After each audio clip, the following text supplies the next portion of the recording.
The midnight rain hammered against the mansion's marble floors as Alessia dragged her final suitcase toward the entrance.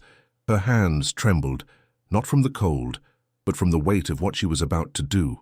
3 years of marriage, 3 years of loving a man who looked through her like she was invisible, 3 years of being the wife on paper while another woman lived in his heart. She had memorized every detail of this mansion: the crystal chandeliers, the Italian marble, the portraits of power and legacy. But none of it mattered. None of it could fill the void of being unloved by the one person whose love was everything. Alessia's eyes were dry now. She had cried enough. Tonight she was choosing herself. Tonight she was leaving Mathias Rossi, the man she had loved with every fiber of her being, because love alone couldn't save a marriage. It took 2 people, and he had never even tried. She reached for the door handle when she heard his voice behind her, raw and broken. "Where are you going?" Her heart stopped, but she didn't turn around. To follow this emotional journey of love, sacrifice and redemption, join our community. We're building something special here, and your support means everything. Subscribe now and turn on notifications so you never miss a story that will touch your heart. Leave a comment below. Where are you watching from? Let's connect. Now let's dive into Alessia's story. 3 months earlier, Alessia had always believed that love was enough, that if she loved hard enough, sacrificed enough, and remained patient enough, Mathias would eventually see her, really see her. She stood in the kitchen of the Rossi mansion, preparing his morning espresso exactly as he preferred it. 2 sugars, a splash of cream, served at precisely 6:47 a.m.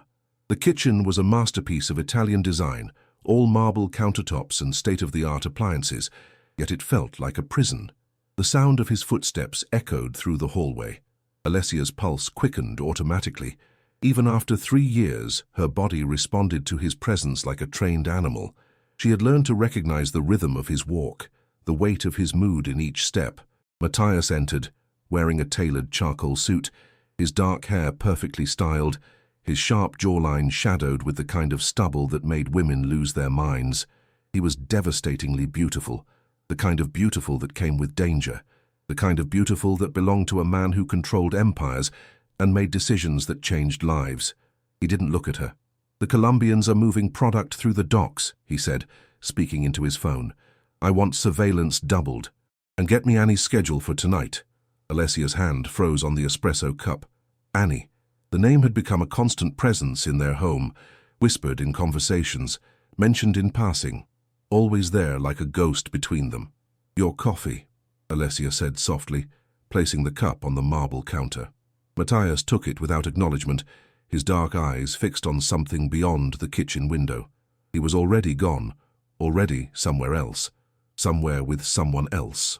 "I'll be late tonight," he said, still not looking at her. "Don't wait up."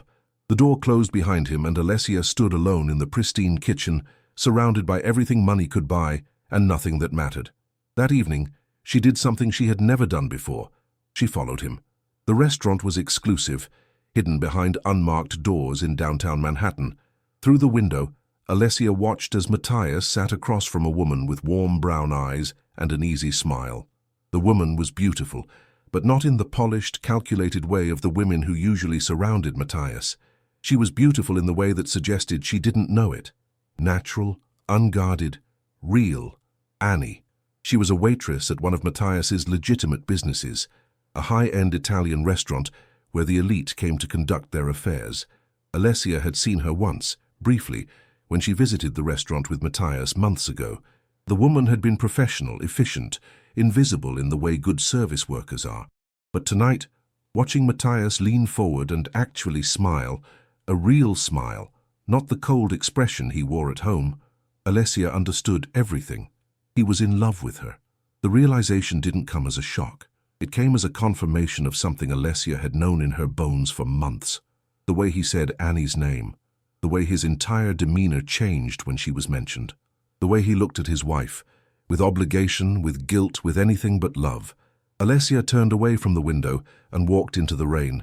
The next morning, Alessia made a decision that would change everything. She had spent the night researching divorce lawyers, reading articles about self-love and self-respect, and finally, accepting the truth she had been running from for 3 years. Mathias didn't despise her. That would have required him to feel something. What was worse was that he felt nothing. She was furniture in his mansion. Beautiful, expensive furniture that he had married for convenience and legacy. Her father had arranged the marriage. Alessia's family was old money, not as powerful as the Rossi empire, but respectable enough to add legitimacy to Mathias's rise in society. The marriage was supposed to be a merger. Instead, it had become her prison. She met with a lawyer that afternoon, a sharp woman named Victoria who didn't ask questions and didn't judge. The divorce papers were drawn up quickly. Alessia signed them without hesitation, her signature steady and sure. This was the first decision she had made for herself in years. That evening, she waited for Mathias in his study. The room was all dark wood and leather, lined with books he had never read and art he had never appreciated. It was a room designed to intimidate, and it worked. When he entered, he immediately sensed something was different. His eyes narrowed slightly, his body tensing in the way of a predator who senses danger. "We need to talk," Alessia said. She watched his jaw clench. He hated conversations. He hated anything that required emotional engagement. "Make it quick. I'm leaving you." The words hung in the air between them. Mathias stared at her for a long moment, and for the first time in months, she saw something flicker across his face. Guilt, relief, shame. "This is about Anny," he said. It wasn't a question. "No," Alessia replied, and she meant it. "This is about me. I spent 3 years loving a man who couldn't love me back. I spent 3 years trying to be enough, trying to be what you needed, trying to make you see me, but you never did. And I finally realized, that's not your fault. That's mine. I chose to stay. I chose to keep hoping. I chose to believe that my love could be enough for both of us." She stood up, her legs steady, her voice clear. "It can't. Love doesn't work that way. It takes 2 people, and you're in love with someone else. You have been for months, maybe longer." Mathias's expression hardened. "You don't understand what you're asking. This marriage is over," Alessia finished. "I've already signed the papers. They're on your desk. All you have to do is sign them, and we're done. You can be with Anny. You can be happy, and I can finally learn to love myself the way I loved you." She walked toward the door, then paused. "I'm leaving tomorrow night. I've arranged for my things to be picked up next week. I won't make this difficult. I won't fight for anything. You can keep the house, the money, all of it. I just want my freedom back." Mathias didn't stop her. He didn't try to convince her to stay. He didn't even call her name as she left the study. That night, Alessia packed methodically. She chose only what mattered: her clothes, her books, her grandmother's jewelry, the few photographs of her childhood before the arranged marriage had stolen her future. Everything else could stay in this beautiful, cold mansion. She set her alarm for 3 a.m. That was when she would leave, when the city was sleeping and the mansion was quiet. That was when she would finally be free. At 2:47 a.m., Alessia was loading the final suitcase into the car she had rented and hidden in a storage unit across town. She had been meticulous, careful, planning every detail so that nothing could stop her. She had written a letter. It sat on Mathias's pillow, sealed in an envelope with his name written in her careful handwriting. She had rewritten it 17 times, trying to find the right words. In the end, she had kept it simple. "Mathias, by the time you read this, I'll be gone. I won't tell you where, and I ask that you don't try to find me. Not because I'm angry, but because I need to disappear completely. I need to remember who I was before I became Mrs. Rossi. I want you to know that I don't regret loving you. I regret only that I loved you more than I loved myself. That's a lesson I needed to learn, and I'm grateful for it, even though it hurts. You asked me once why I married you, knowing that your heart belonged to someone else. The truth is, I didn't know it then. I thought I could change your mind. I thought love was enough. I was wrong. But here's what I learned. Loving someone is also letting them go. It's choosing their happiness over your own pain. It's understanding that sometimes the greatest act of love is walking away. Anny is a good woman. She deserves you. And more importantly, you deserve to be with someone who makes you smile the way she does. Don't waste another moment pretending. Don't waste another moment with me. I'm signing the divorce papers. All you have to do is sign them and move forward. Be happy, Mathias. That's all I've ever wanted for you. And maybe one day, when I've learned to love myself the way I loved you, I'll find someone who loves me back with the same intensity. Someone who chooses me every single day. Amar una persona es también dejarla libre para ser feliz. To love a person is also to let them free to be happy. Alessia. She had sealed the letter and placed it on his pillow, right next to the signed divorce papers. Then she had taken one last look around the mansion, at the crystal chandeliers, the Italian marble, the portraits of power and legacy, and she had walked away. Now, as she loaded the final suitcase into the car, Alessia felt something shift inside her chest. It wasn't relief exactly. It was something deeper. It was the feeling of reclaiming her own life. She was closing the trunk when she heard the sound of tires on gravel. Her heart stopped. A car was pulling up to the mansion, Mathias's car, arriving home at 3 a.m. Alessia froze. She had timed this perfectly. He was supposed to be at Anny's apartment. He was supposed to be anywhere but here. The car door opened. Mathias stepped out, and even in the darkness, she could see the tension in his body. He had found the letter. He had read it. He looked toward the driveway and saw her standing there, suitcase in hand, caught in the act of leaving. For a moment, neither of them moved. The rain had stopped, and the night was eerily quiet. Alessia could hear her own heartbeat, could feel the weight of 3 years of marriage hanging between them. "Don't go," Mathias said. His voice was rough, broken in a way she had never heard before. Alessia's eyes filled with tears, but she didn't move.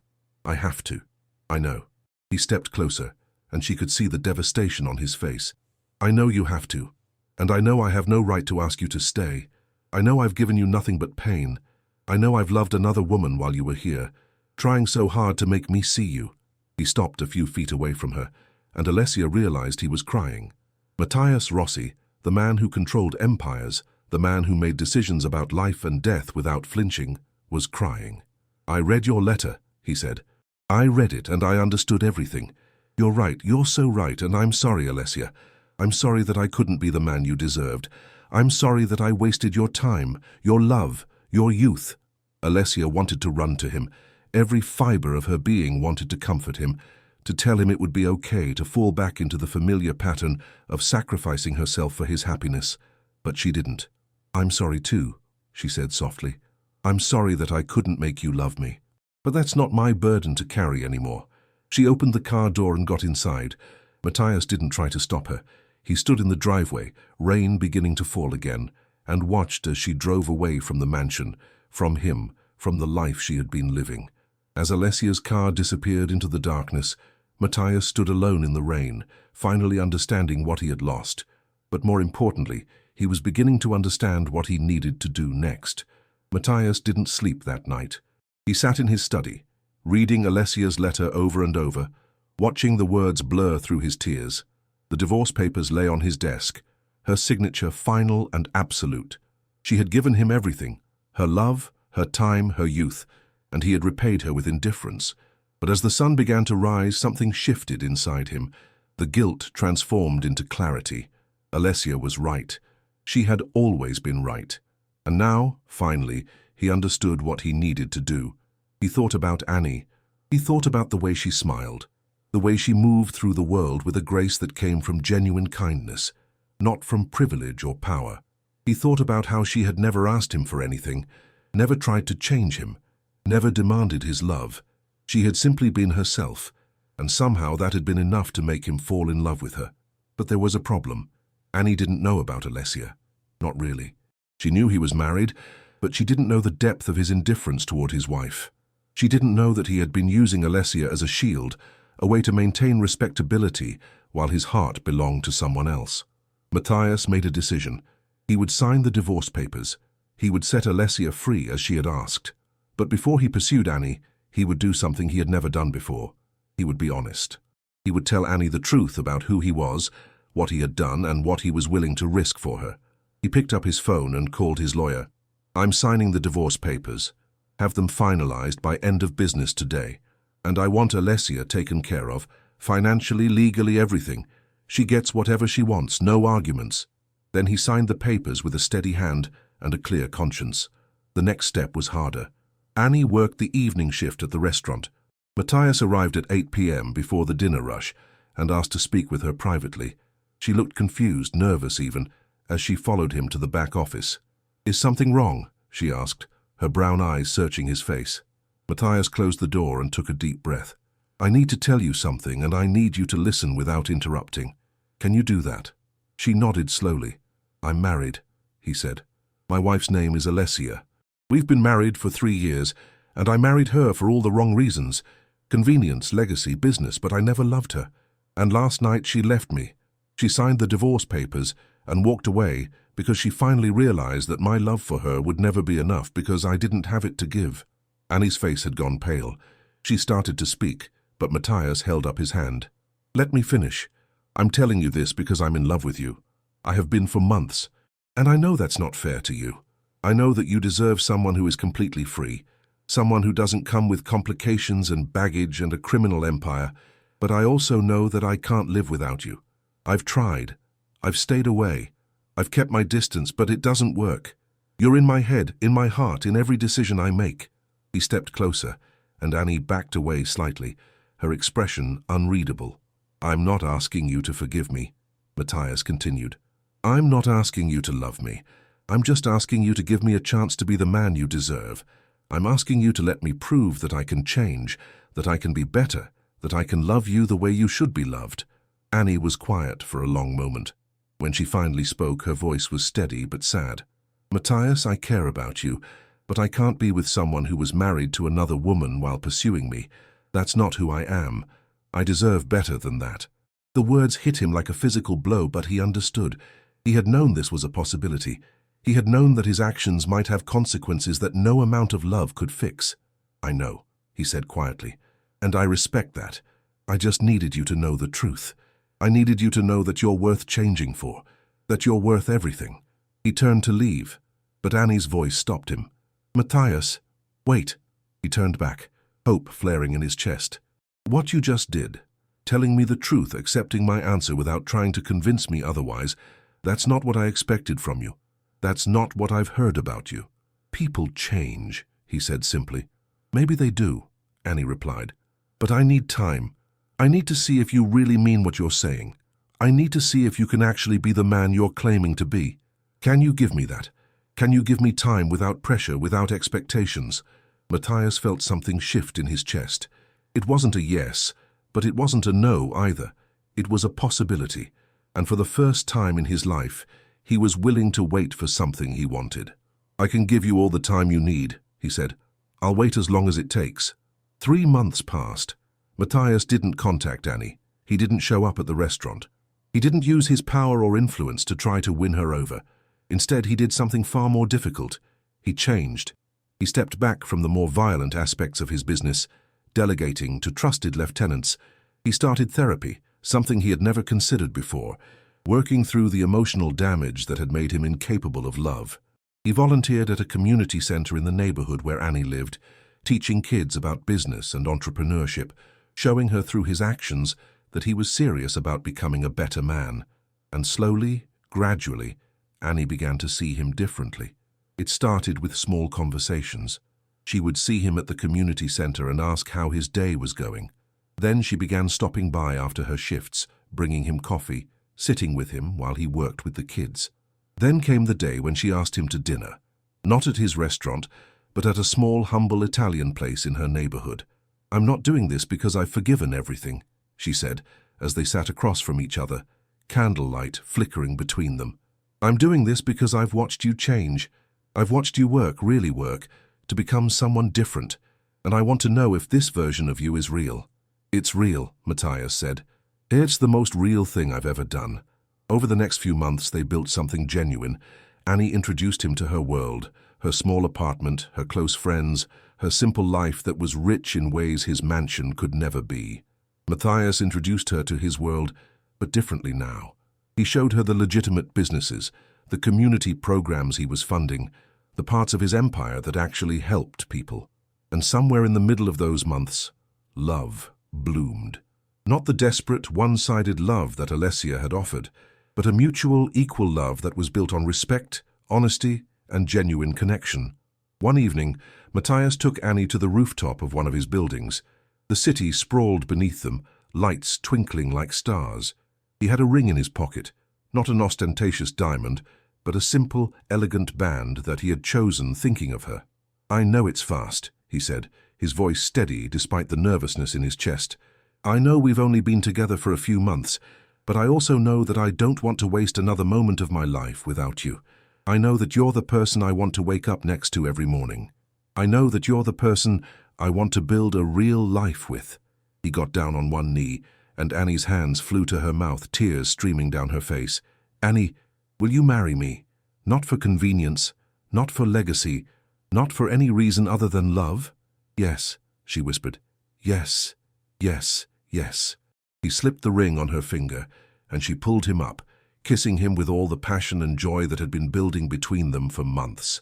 1 year later, Alessia stood in a small gallery in Brooklyn, surrounded by her own paintings.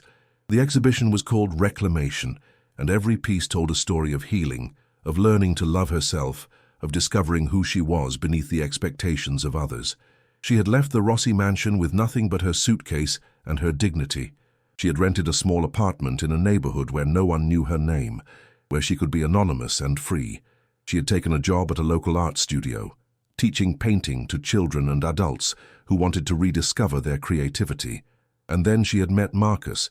He was a photographer who had come to the studio to document the classes for a local magazine. He was kind, genuine, and most importantly, he chose her. Every single day, he chose her. He asked about her dreams, supported her art, and loved her not because he had to, but because he wanted to. Alessia had learned that love wasn't about sacrifice. It wasn't about trying to change someone or make them see you.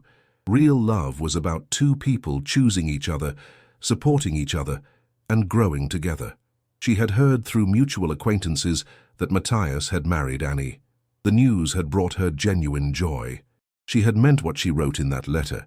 She wanted him to be happy, and from what she could tell, he was. As Marcus wrapped his arm around her waist and whispered how proud he was of her, Alessia realized something profound. She had lost a marriage, but she had gained her life back. She had lost a man who couldn't love her, but she had found herself. And that, she thought, was the greatest love story of all.